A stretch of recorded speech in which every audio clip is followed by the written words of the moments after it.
Terapia per la felicità, 2 moto, una destinazione ignota e via.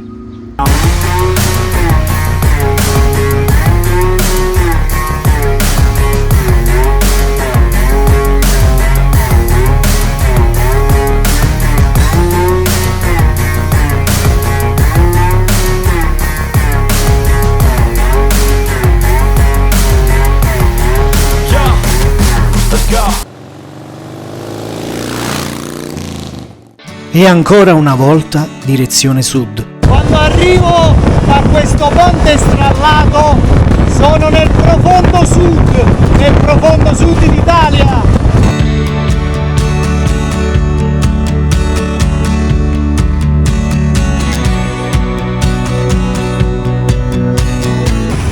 Ma che bello scendere qui a Scilla e guardare il castello. Il castello Ruffo di Scilla è uno dei simboli dello stretto ed è posto sul promontorio a dividere Chianalea di Scilla dalla spiaggia.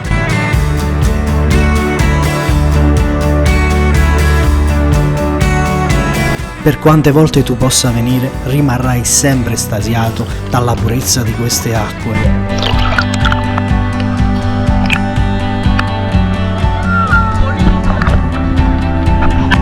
E da qui a 2 passi abbiamo la Sicilia, Messina.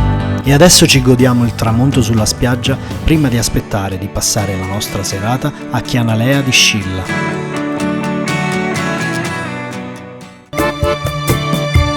Ed è bellissimo vagabondare tra i vicoli di Chianalea, in questo antichissimo borgo di pescatori, che pur concedendosi al turismo non ha perso la sua essenza.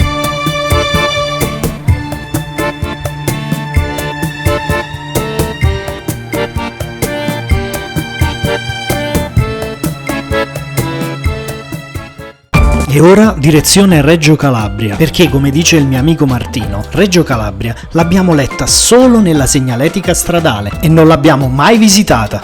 Rimaniamo esterrefatti dalla maestosità di questi alberi, le cui radici hanno invaso buona parte del terreno circostante.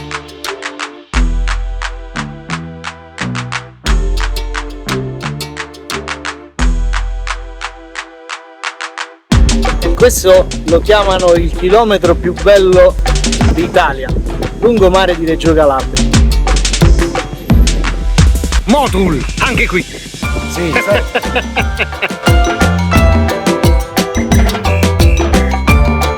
E adesso un pranzo veloce sullo stretto di Messina e poi saremo pronti per una nuova meta.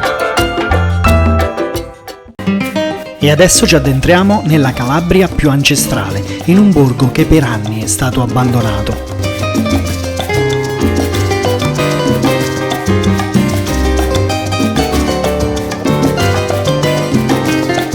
Questa è Pentedattilo o Pentidattilo, forse dal greco 5 dita. Posto a 250 metri sul livello del mare, sulla rupe Monte Calvario, che sembra la mano di un ciclope con 5 dita. Ci addentriamo nelle viuzze strette del borgo, ma è un'esperienza che non vi consiglio perché è strettissimo ed è molto scomodo.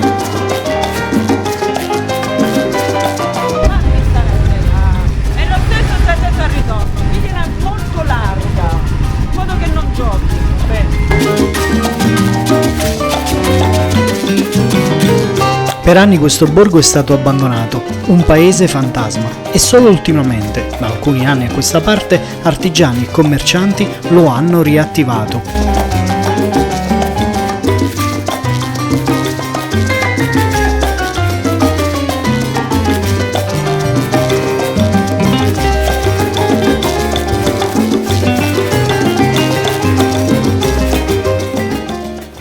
Ormai siamo sulla parte ionica calabrese e ci godiamo il panorama che ci porta direttamente a Bova Marina.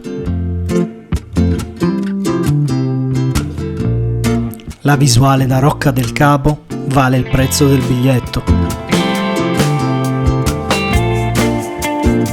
Questa parte della Calabria è fuori dal turismo di massa e quindi ci sono chilometri di spiagge dove troverai soltanto pochissimi ombrelloni. Te la consiglio.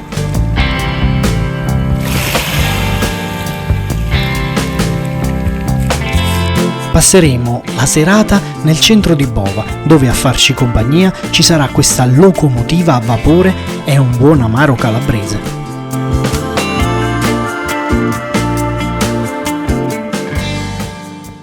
Decidiamo di risalire dalla parte tirrenica per evitare la famigerata 106 Ionica e tutti i suoi autovelox.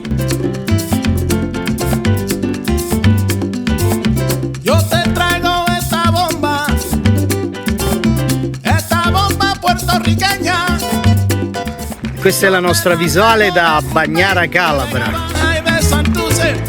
Martino, fai vedere il sorriso a 58 denti. Che spettacolo, comba.